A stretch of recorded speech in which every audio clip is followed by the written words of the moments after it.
వారసత్వం అంటే కొడుక్కేనా? కూతుర్లకు ఉండదా? కూతురు కూడా వారసురాలే. కూతురు వారసురాలు ఎందుకు ఉండకూడదు అంటున్నారు టీపీసీసీ నేతలు, కుమార్తెలు. రానున్న లోక్సభ ఎన్నికల్లో టికెట్ల కోసం సీనియర్ మహిళా నేతలతో పాటు తాము అంటూ పోటీ పడుతున్నారు. ఇంతకీ ఎవరా వారసురాలు చూద్దాం. నల్గొండ ఎంపీ సీటు హాట్ కేకులా అయిందే. ఎందుకంటే ఆ సీటు కోసం ఓ రేంజ్ లో పోటీ పడుతున్నారు కాంగ్రెస్ అగ్రనేతల వారసులు. గత అసెంబ్లీ ఎన్నికల్లో ఉమ్మడి జిల్లాలోని 12 స్థానాలకు 11 స్థానాలు గెలుచుకుంది. దీంతో ఈసారి పోటీ చేస్తే ఎలాగైనా గెలిచే అవకాశాలు ఎక్కువగా ఉండటంతో గట్టి ప్రయత్నాలు చేస్తున్నారు. ఈ మేరకు గాంధీ భవన్ లో అప్లికేషన్లు కూడా పెట్టుకున్నారు. మంత్రి కోమటిరెడ్డి వెంకటరెడ్డి వారసులు నల్గొండ, భువనగిరి 2 చోట్ల పోటీకి ఆసక్తి చూపిస్తుండగా సీనియర్ నేత జానారెడ్డి వారసులు మాత్రం నల్గొండ ఎంపీ స్థానం వైపే గురిపెట్టారు. అంతేకాకుండా వీరితో పాటు సీఎం రేవంత్ రెడ్డికి అత్యంత సన్నిహితులైన నాయకులు కూడా 2 చోట్ల ఎంపీగా పోటీకి దిగడానికి సిద్ధమవుతున్నారు.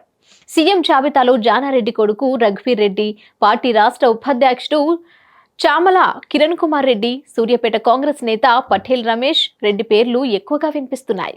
నల్గొండ ఎంపీ సీటుకు మంత్రి కోమటిరెడ్డి వెంకటరెడ్డి కుమార్తె శ్రీనిధి రెడ్డి దరఖాస్తు చేశారు.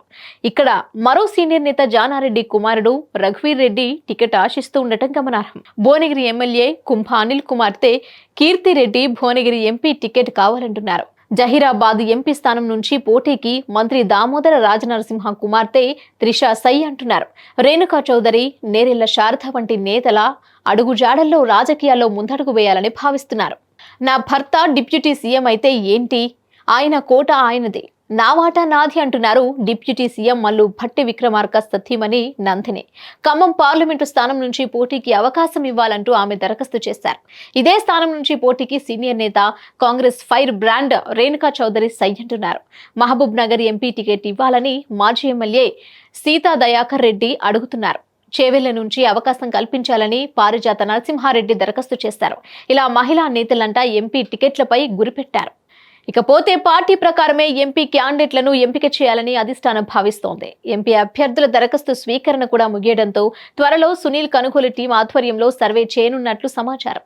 ఎంపీ క్యాండిడేట్ల విషయంలో ఎమ్మెల్యే అభిప్రాయం కంటే సర్వేనే కీలకమని హైకమాండ్ భావిస్తోంది.